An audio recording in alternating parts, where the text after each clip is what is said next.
Today we're going to be looking at the Euro USD from the DXY USD index point of view. And this is from the 4 hours time frame. Now, before I even jump into that, I had a discussion with someone over the weekend. Well, I'm always having discussions about trading, but then this particular discussion had to do with how I've been very busy and more or less haven't had time for trading. Uh, Trading is now like more or less holiday, like holiday trading kind of. And that sounded a bit, well, it shouldn't be more or less. It should be a thing of if you are busy with like 9 to 5 family, business, travels, you could even be offshore or whatever the case might be. Why not move to higher time frame, like the 4 hours time frame, daily time frame? Well, not necessarily the weekly, because every candle is going to be 1 week, and obviously that'll take a really long time. But 4 hours daily time frame is very conducive. And that's why from what we have in front of us, we are going to first of all be starting with the 4 hours time frame and maybe drop to the 1 hour, or we could as well stick to this time frame. Now, when it comes to trading, there are a million and one ways to trade, different strategies, different ways to look at the market, because everything has to do with, the time frame, which gives you that perspective. That's why we talked about the 4 hours and daily, right?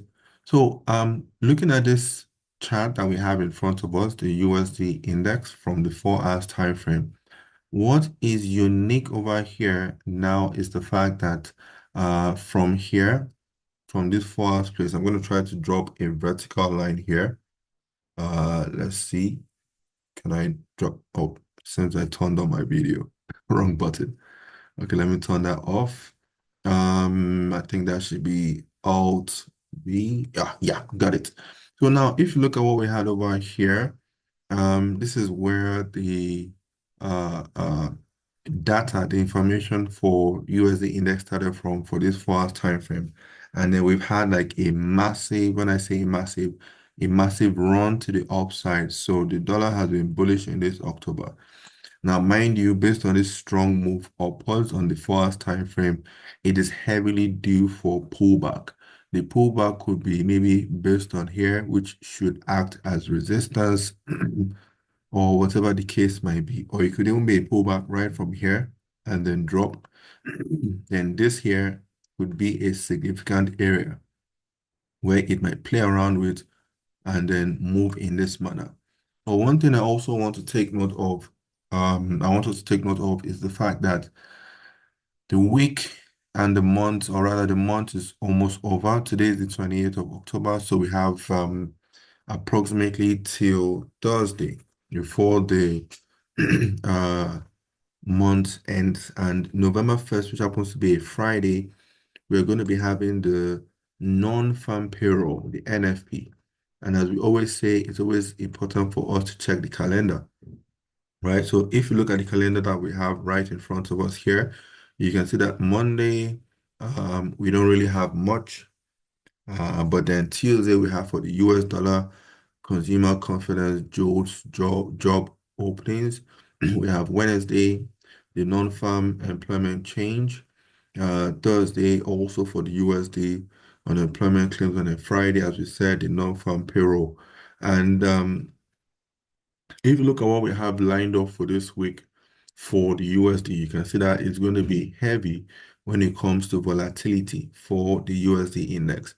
Now, pertaining to this, if we cross over to the Euro USD, that's the Euro USD from the 4 hours time frame, you can see the same thing that we talked about earlier from here, which started the month. Oops, that's the wrong one. Let's remove that. So, which started the month, you can see it has been a steady decline, a steady decline. Now, in this instance as well, you could also use Fibonacci as an example. I'm going to try to put in the Fibonacci tool. Hopefully, I find that on time. Okay, great. So based on this Fibonacci retracement, we can as well draw from the start of October, right, to where it is now, right, to the lows. And then you would easily take note that it has dropped this much and it needs to pull back. Now, one thing is for sure, and that is we're going to have a pullback. But the question now is, when are we going to have that pullback? Is the pullback going to occur this week based on the high impact news that we have scheduled for Tuesday, Wednesday, Thursday, and Friday, non-farm payroll? Or is it going to come in the month of November? Obviously, the year is gradually coming to an end. So it would also be a good one for us to look at what has been happening from the much higher time frame perspective, from the daily and also the weekly. Has the Euro USD been bullish this year? Has it been bearish this year? Also in comparison to 2023. That could also give us like a little bit of heads up as to what might happen in 2025. But then looking at this chart here, where we drew the fib from the beginning of October to the end of October, as we see this massive drop over here. And of course, as it's dropping in this manner, you can always put here as key areas where we're expecting price to pull back to. So you have a key area here. We happen to be outside the important levels, the Fibonacci levels of 38.2, 50, and 61.8. But then we have this one here, which is important. You can see it acted as support here, acted as resistance.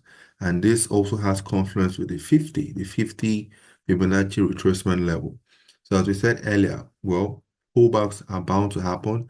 We could even have like a flash move, maybe from the news that we have coming out, flash move where you have like all of a sudden some flash move, like, well, I'm not saying to get that high, but some serious buying pressure based on the USD sudden weakness. Remember, the USD index has been bullish, while the Euro USD has been bearish on the 4 hours time frame. And the good thing about using the USD index for Euro USD is that they tend to move in opposite directions. So the USD index would always give you some form of heads up. So now we also have this area here, also an important area of interest, as you can see, acted as support. There's some little support struggle here, broke out, acted as a little bit of resistance here. So the question is, if you're looking forward to going with this trend, you would like to sell here at about 1.09, or also here 50 fib level of 1.09, or maybe even here 1.1, right? And this could happen maybe this week. Well, never underestimate price. This could also happen this week where we have a massive pullback to the upside. Or it could happen next month, in the month of November. Who knows? But pay attention to this chart and then let's see how it goes, because price definitely has left a lot of untested areas of resistance. So price, it needs to pull back sooner or later. At least that is based on my own analysis. You could also conduct your own analysis and then share in the comment section. Let's have an idea of what your own thought process is on the Euro USD. Euro USD could either go up or it could go down. So it's always a good thing for us to always look at, the two sides of the coin. This area could also be broken out, which happens to be the low of the Fibonacci level and also the low of this month, October. But then let's see. Now, one thing I'm going to also show you, because this is from the 4 hours time frame. If we decide to move over to the hourly time frame, I'm going to show you this and then we can as well wrap up. I'm going to clean this up. I don't want the Fibonacci level to show. Now, if we move over to the 1 hour time frame perspective, I'm going to show you something. Now, this is the massive down move, right, that we just talked about based on the 4 hours time frame. But if you look at this from where is my rectangle? Just a second. Aha. If you look at this from this perspective over here, what happened over here? You can see we had a bullish run and then it seems to be pulling back. As it's pulling back, look carefully. We have a key area here, over here, as you can see, that acted as a form of, I need to clean this up, that acted as a form of support, and you can see we have some little support here where it might as well enter back into this area, and probably news could make it to push higher back to this area over here, which is from last week. So let's see what happens. This area is a key area of interest. You could call it support, call it demand, depending on how you look at it. But trust me, this is an area of interest over here. And this rectangle space is where you should be looking out for buying uh, pressure, right? And of course, this is in reverse in the opposite direction for the 4 hours time frame, which is clearly a downtrend, right? So whenever you see time frames, it also gives you another perspective of how to get like a discounted entry that is still based on support, resistance, supply, demand.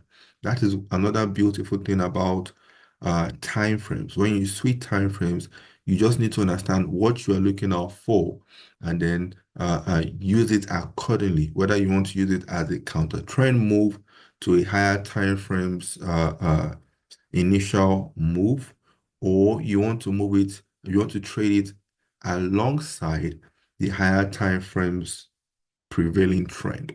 Well, whatever the case might be, dropping time frame is always a good way for you to look for discounted entry and then to jump into the market.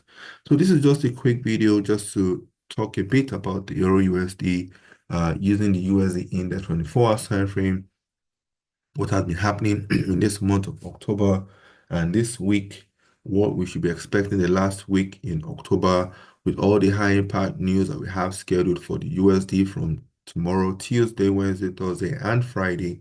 Of course, the most important one, the non-farm payroll, November 1st, which happens to be this Friday. But whatever the case might be, you would need to protect your account accordingly. You could be on the right side, but then based on the volatility, whipsaws, and whatnot, even spread increment, it could easily, nip you in the bud, take you out, and then move in your direction without you. So you might need to add some little buffer when it comes to your stop loss. That's one thing I also do. If I'm going to be using like a 20 pip stop loss, I could easily add maybe +5 or plus whatever the case might be. This +5 could easily be to cater to the spread or to cater to any whipsaw or whatever the case. So just know how you're going to be trading, how you're going to be managing your trades as well. And trust me, over time, using a journal, of course, over time, you would understand yourself better. But thank you guys. Trade safely this week. And then don't forget, we have a lot of high impact news. So you need to do the needful. If you don't have any trade opportunities, then you can as well sit on your hands. Okay. Thank you guys and goodbye for now. Cheers.